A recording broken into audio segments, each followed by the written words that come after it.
আসসালামু আলাইকুম বন্ধুরা, কেমন আছেন আপনারা সবাই? আমি ভালো আছি, আল্লাহর অশেষ রহমতে। আশা করছি আপনারাও ভালো আছেন। আপনাদের সবার সুস্বাস্থ্য কামনা করে আজকের ব্লগটা শুরু করছি।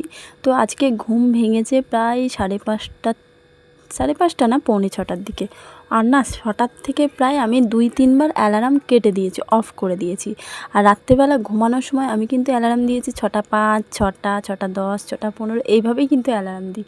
আর পরপর কিন্তু আমি 6টা 40 পর্যন্ত অ্যালার্ম কেটেছি। তারপরে লাস্টে গিয়ে 6টা 40-এ উঠেছি।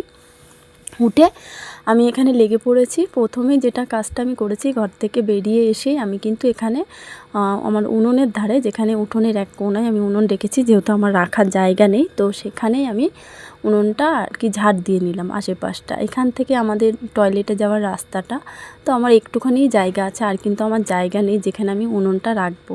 যাই হোক, তো উনুন পাড়টা পরিষ্কার করে পরিচ্ছন্ন করে সুন্দর করে আমি ঝাঁটা দিয়ে নিলাম। তারপরে একটু মাটি নিয়ে এসে উনুনটা ভালো করে লেপে নিচ্ছি। হ্যাঁ, প্রথমেই কেন উনুনটা লেপে নিচ্ছি, যেহেতু আমার ডিউটি আমার 9টার থেকে বার হতে হচ্ছে, তো তার জন্য না আমাকে একটু রান্নাটাও করে নিতে হচ্ছে তাড়াতাড়ি। তো এই জন্যই কিন্তু আমি আর কি আগে উনুনের কাজটা সারছি। তারপরে উনুনটা লেপে নিলাম এই যে সুন্দর করে লাল মাটি দিয়ে। দেখতে কত সুন্দর লাগছে, তাই না? তো এইসব মাটির জিনিস বা মাটির বারান্দা, ঘর, রান্নাঘর আমার কিন্তু ভীষণ ভালো লাগে। তো দেখা যাক, ভবিষ্যতে অনেক কিছু করার ইচ্ছে আছে, ডেকোরেশন যদি করতে পারি আপনাদের সঙ্গে অবশ্যই শেয়ার করব। তো উনুনটা লেপে দিয়ে আমি কিন্তু উনুনটা জ্বালিয়ে দিলাম। কেন জ্বালিয়ে দিলাম? যে আমি উনুনে ভাত বসিয়ে দেবো। তো এই যে ভাতের পানিটা বসিয়ে দিয়েছি, ভাতের পানিটা যতক্ষণ ফুটবে ততক্ষণে কিন্তু আমার অনেকটা কাজ হয়ে যাবে। তো এই যে ভাতের পানিটা বসিয়ে দিয়ে গেলাম, বসিয়ে দিয়ে আমি কিন্তু সোজা চলে যাব কলপাড়ে। কলপাড়ে এসেছি, বাবাইয়ের দুটো জামা প্যান্ট ছিল, সেইগুলো এখানে ভালো করে ধুয়ে দিচ্ছি। ভাবলাম যে একটু সার্ফ দেব, কিন্তু সার্ফ দেওয়ার মতো সার্ফ আমার বাড়িতে এই মুহূর্তে নেই। আর এত সকালবেলা দোকানও খোলা নেই, তো তার জন্য সার্ফ আর দেওয়া হলো না। ভাবলাম আজকে এখন এইভাবেই ধুয়ে দিই, তারপরে না হয় কালকে সার্ফ দিয়ে কেচে দেবো। আর পানির পট খালি ছিল ঘরে অনেকগুলো, তো পানির কাজগুলো আগে করছি। পানির পটগুলো আর কি সব নিয়ে এসে ভরে নিচ্ছি। আর আমাদের যেহেতু পানির এইসব বোতলগুলোই কিন্তু পানি খাওয়া হয়, ফ্রিজে রেখে দেয় বা বাইরে থাকে, তো আমরা এই পটগুলোই ব্যবহার করি। আর বাইরে মিস্ত্রি দাদারা আসলেও পানির পটগুলো দেওয়া হয়। আবার বাইরে আমাদের বাড়ির সামনে যেমন ড্রেনের কাজ হচ্ছে, তো সেখানেও দাদাদের পানির পটগুলো দেওয়া হয়। তো ওর জন্য প্রত্যেকটা যতগুলো আমার পানির পট থাকে সমস্ত কিছু কিন্তু আমাকে সকালবেলা ভরে নিতে হয়। আর কিছুটা ভরেছি, আর কিছুটা এখন কিন্তু আমি ভরে নিচ্ছি। আর যেহেতু আপনাদের দাদাভাইরা ঘরে ঘুমাচ্ছে, আর উনানে কিন্তু আমি ওইদিকে ভাত বসিয়ে দিয়ে এসেছি। একসাথে কিন্তু অনেকগুলো কাজ, একদিকে রান্না হচ্ছে, একদিকে এই কাজগুলো হচ্ছে। আর ঘরের কাজ আমি এই মুহূর্তে করব না, কারণ ঘরের মধ্যে তো ওরা সব ঘুমাচ্ছে। তো ভাবলাম বাইরের কাজগুলো করে নিই। তো বাইরের কাজ বলতে এই যে ধোয়া কাচা হলো, তারপরে পানির বোতলগুলো ভরে নিলাম। আর আগেই তো উনুনটা লেপে নিয়েছিলাম। আর এখন কলপাটটা ভালো করে ধুয়ে দিচ্ছি, ভালো করে পানি দিয়ে ঝাঁটা দিয়ে পরিষ্কার করে ধুয়ে দিচ্ছি।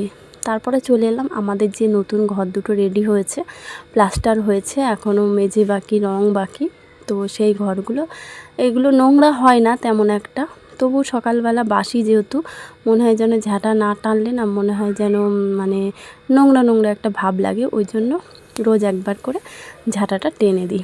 আর ওদিকে কিন্তু আমার এখনও ভাত হচ্ছে, মানে ভাত বসিয়ে দিয়ে আমি কিন্তু কলে গেলাম, পানি ভরলাম, বাবার দুটো জামা কাপড় ধুলাম, আর এদিকে ঝাঁটপাটও দিয়ে নিলাম। তো এই যে ঘর বারান্দা সমস্ত ঝাড় দিয়ে নিলাম, ঝাড় দিয়ে এখন বাইরে দরজার সামনেটাও কিন্তু আমি ঝাড় দিয়ে নেব। আর এই যে সকালবেলা দুটো কাস্টমার চলে এসেছিলো আমাদের বাড়িতে, আমাদের কারখানার জন্য। তো এই যে এখনও তো আপনাদের দাদাভাই ওঠেনি, তো আমি বললাম একটু ওয়েট করতে। যাই হোক, ওনারা আর অপেক্ষা করেনি, ওনারা কিন্তু চলে গেছিলো। তো এই যে আমি বাড়ির সামনেটা সুন্দর করে পরিষ্কার করে এখন ঝাঁটা দিয়ে নিচ্ছি। আর বাড়ির সামনেটাও কিন্তু আমার খুব একটা নোংরা হয় না, একদম নিট অ্যান্ড ক্লিন, পরিষ্কার পরিচ্ছন্ন। তবু ওই একবার করে ঝাঁট দিতে হয়, তাই ঝাঁট দিয়ে নিচ্ছি। আর না, মিস্ত্রি দাদারা যেহেতু কাজ করেছে, চারিদিকে ইটের টুকরো, সিমেন্ট, প্লাস্টিক চারিদিকে ছড়িয়ে ছিটিয়ে আছে, তো ওগুলো এখন কিছু করিনি। ওগুলো ভাবছি না, যেদিন একটু সময় পাবো, একটু সকালের দিকে উঠে না ওগুলো আগে আগে করে নেবো, একটু ভোরের দিকে উঠে ওগুলো গোছাবো। এবার সমস্ত কিছু তো মিস্ত্রি দাদাদের দিয়ে করালে হয় না, না টাকা দিয়ে হয় না আমাদের মতো মধ্যবিত্ত ঘরেদের। তো এগুলো ভাবলাম নিজেই করব। আর আপনাদের দাদাভাই করতে পারে না, কারণ ও তো রাত জেগে কাজ করে, 2টো 3টে পর্যন্ত মাথার কাজ করে, তো ওর একটু ঘুম দরকার, ওই জন্য 10টা পর্যন্ত অন্তত ঘুমায়। তো ওর দ্বারা তো সম্ভব না, তো আমি দেখি চেষ্টা করব যে কাজগুলো করার। তারপরে আমি ঘরে চলে এসেছিলাম। ঘরে এসে কিন্তু এখনও বাবাই উঠে পড়েছে, আপনাদের দাদাভাই কিন্তু ঘুমাচ্ছে। তো আমি এখানে ঘরটা ভালো করে ঝাড় দিয়ে নিলাম। আর আমার ঘরে তো তেমন কিছু নেই, ফ্রিজের উপরটা আর এই যে সেলাই মেশিনের উপরটা আর আলনাটা গোছালে হয়ে যায়। তো এইগুলো সব আমি গুছিয়ে নিয়েছিলাম আর গুছিয়ে মুছে রেখেছিলাম। তো এখন ঘরটা মুছে চলে এলাম। ভাত আমার হয়ে গেছে, আর ওদিকে কিন্তু আমি উনানে ডাল বসিয়ে দিয়েছি। আর ডালটা হচ্ছে ততক্ষণ আমি আমার দিদি মানে মেজো যা আমাকে 2টো পেঁপে দিয়েছে গাছ থেকে পেড়ে, তো সেই পেঁপেগুলোই কেটে নিচ্ছিলাম। তো ডাল করব, মুসুরির ডাল আর পেঁপে চচ্চড়ি, আর একটু বেসন এনে রেখেছি, বেসনের বেগুনি করব। আর ভাবলাম 2টো, তা আব্বা যেহেতু উঠে পড়েছে তো আব্বার জন্য এখানে চা করে নিলাম। আব্বা লিকার চাই খান, তো লিকার চা আর বিস্কুট চলেন দিয়ে, তা আব্বার জন্য চা করে নিয়েছি। চাটা এখন দিয়ে আসবো। ওরে বাবা, প্রচুর ঠান্ডা লেগে গেছে, তো চলেন চাটা দিয়ে আসি। তো চাটা দিয়ে আসলাম, এখন ছেলের জন্য কিছু করে নিতে হবে। বাবার জন্য ডিম সিদ্ধ করেছি, আর একটা কেক আছে, দেখি ডিম সিদ্ধ আর কেকটা দিই। তো বাবার জন্য এখানে সকালে দিয়ে দিয়েছি একটু কেক আর ডিম সিদ্ধ, আর এই যে পানি আছে, আর এই যে বসে আছে। চলো বাবু খেয়ে। তো এই যে মিনিকেও কিন্তু 2টো বিস্কুট দিয়ে দিয়েছি খেতে, ও খাচ্ছে। তো এই যে এখানে এখন আমার পেঁপের তরকারি হচ্ছে, এরপরে কিন্তু 2টো রুটি করে নেব, তাহলে কিন্তু হয়ে যাবে। আর যে পমফ্রেট মাছ নিয়েছে আপনাদের দাদাভাই, ওটা কিন্তু আমি বাড়িতে এসেই করব, কারণ এখন আর রাতে কিন্তু আমার একদমই সময় নেই যে মাছটা করব। তো ঘরে চলেন, এখন বিছানাটা একটু পরিষ্কার করে নিতে হবে। তো এই যে সবাই উঠে পড়েছে, সবাইকে টুকটাক সকালের কিছু টিফিন দিয়েছি। আপনাদের দাদাভাই এখনও বাকি আছে, আর আমি এই ফাঁকে কিন্তু বিছানাটা সুন্দর করে গুছিয়ে নিয়েছি। এখন বাবাইকে ওর আর কি হাতের লেখা দেব। তো এই যে বাবাইকে এখানে পড়তে বসিয়ে দিয়েছি, ওকে আমি হ্যান্ডরাইটিং দিয়েছি করতে, একটা গল্প লিখতে দিয়েছি। তো ও করুক তাহলে, আর আমি এদিকে যাব একটু গোসল করতে।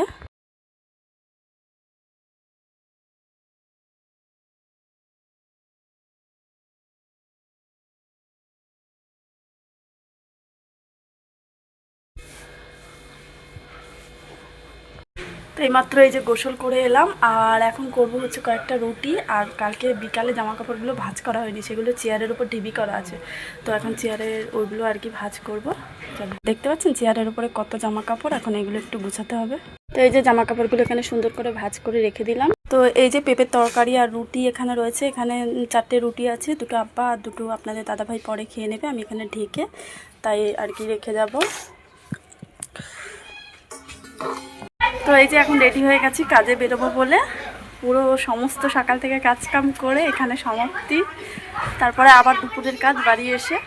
তো আজকের এই ভিডিওটা, সকালের ভিডিওটা আর বড় করব না, আপনাদের সঙ্গে সকালের কাজকাম শেয়ার করলাম। কেমন লাগলো অবশ্যই জানাবেন, যদি ভালো লাগে একটা লাইক করবেন, কমেন্ট করবেন এবং সাবস্ক্রাইব করে আমার পাশে থাকবেন। দেখা হচ্ছে আপনাদের সঙ্গে আবার নেক্সট কোনো ব্লগে।